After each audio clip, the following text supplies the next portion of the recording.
Assalamu alaikum. Dinleyenler. Hemen şu Türkiye'de köçe çıkan, proteste çıkan oğullar var da ya.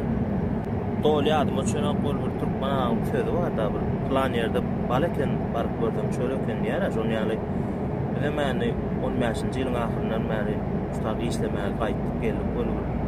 Yani Türkmenler baleken gadan çıkıp aylık köp tölenýär diýdi ona gelip bolýar. El beýle zat bäýärde de ýok. Balık betanak bäýärde. 13 saat, 14 saat işleyen futbol. Gadan ýarynam doğrudan özüm şu var. Soňky doğrudan ýetdi. Nämen habar ne diýip bolsa tizara bu gowlanır, agyr günler, kyn günlerim geçer. Ýollar açylar, reisler gatnap başlar.